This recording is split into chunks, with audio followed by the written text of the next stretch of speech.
Adapun Yerubbaal, itulah Gideon, bangun pagi-pagi dengan segala rakyat yang bersama-sama dengan dia. Lalu mereka berkemah dekat mata air Harod. Perkemahan orang Midian itu ada di sebelah utaranya, dekat Bukit More, di lembah. Berfirmanlah Tuhan kepada Gideon, terlalu banyak rakyat yang bersama-sama dengan engkau itu, daripada yang kuhendaki untuk menyerahkan orang Midian ke dalam tangan mereka. Jangan-jangan orang Israel memegah-megahkan diri terhadap aku sambil berkata, tanganku sendirilah yang menyelamatkan aku.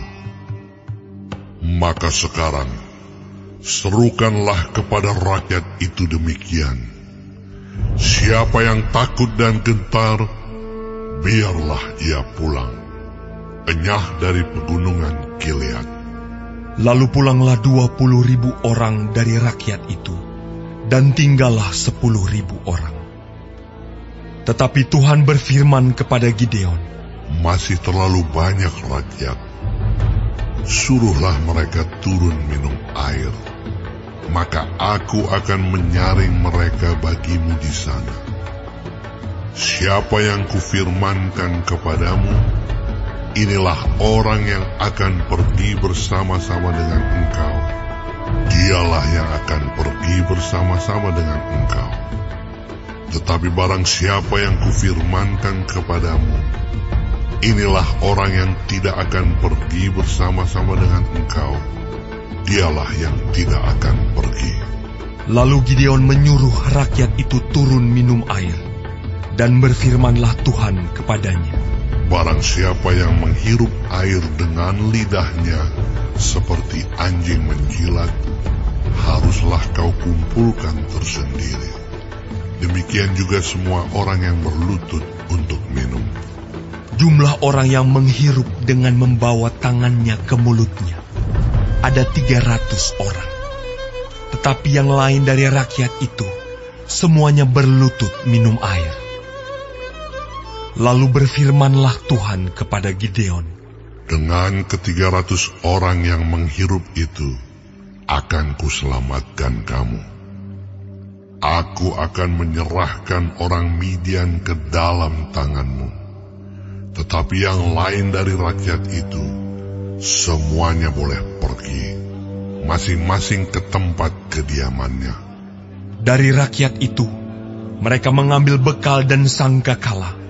Demikianlah seluruh orang Israel disuruhnya pergi, masing-masing ke kemahnya. Tetapi ke-300 orang itu ditahannya. Adapun perkemahan orang Midian ada di bawahnya, di lembah. Pada malam itu, berfirmanlah Tuhan kepadanya, bangunlah, turunlah menyerbu perkemahan itu, sebab telah kuserahkan itu ke dalam tanganmu. Tetapi jika engkau takut untuk turun menyerbu, turunlah bersama dengan pura bujangmu ke perkemahan itu. Maka kau dengarlah apa yang mereka katakan. Kemudian engkau akan mendapat keberanian untuk turun menyerbu perkemahan itu. Lalu turunlah ia bersama dengan pura bujangnya itu, sampai kepada penjagaan terdepan laskar di perkemahan itu. Adapun orang Midian dan orang Amalek dan semua orang dari sebelah timur itu bergelimpangan di lembah itu, seperti belalang banyaknya, dan unta mereka tidak terhitung, seperti pasir di tepi laut banyaknya. Ketika Gideon sampai ke situ, kebetulan ada seorang menceritakan mimpinya kepada temannya. Katanya, aku bermimpi, tampak sekeping roti jelai terguling masuk ke perkemahan orang Midian. Setelah sampai ke kemah ini, dilanggarnyalah kemah ini, sehingga roboh dan dibongkar bangkirkannya. Demikianlah kemah ini habis runtuh. Lalu temannya menjawab, ini tidak lain dari pedang Gideon bin Yoas. Orang Israel itu, Allah telah menyerahkan orang Midian dan seluruh perkemahan ini ke dalam tangannya.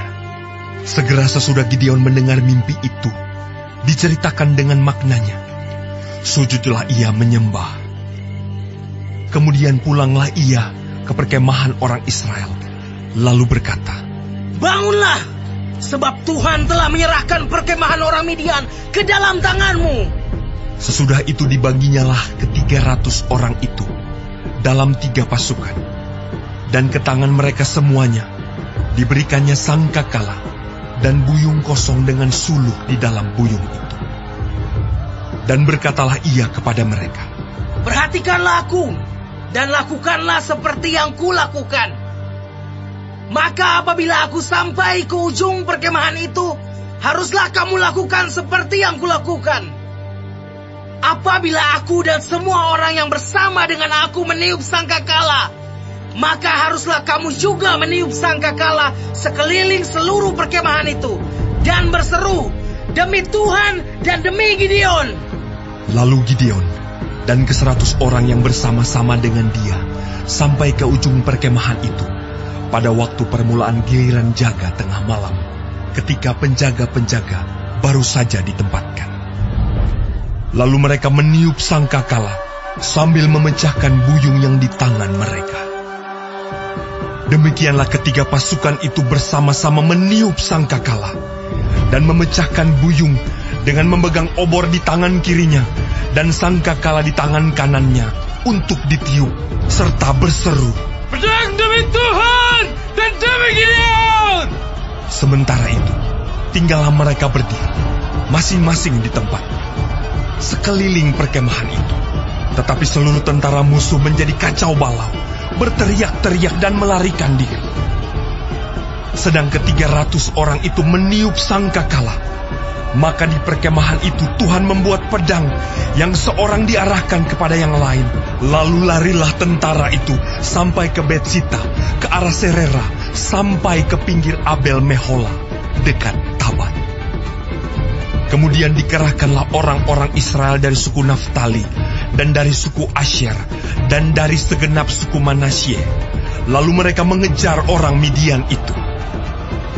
Gideon menyuruh juga orang ke seluruh pegunungan Efraim dengan pesan, turunlah menghadapi orang Midian, dan dudukilah segala batang air sampai ke Bet-bara, dan juga sungai Yordan. Maka semua orang Efraim dikerahkan, lalu mereka menduduki segala batang air sampai ke Bet-bara, juga sungai Yordan. Mereka berhasil menawan 2 raja Midian, yakni Oreb dan Seeb. Oreb dibunuh di gunung batu Oreb, dan Seeb dibunuh dalam tempat pemerasan anggur Seeb. Mereka mengejar orang Midian itu, lalu mereka membawa kepala Oreb dan kepala Seeb kepada Gideon di seberang sungai Yordan.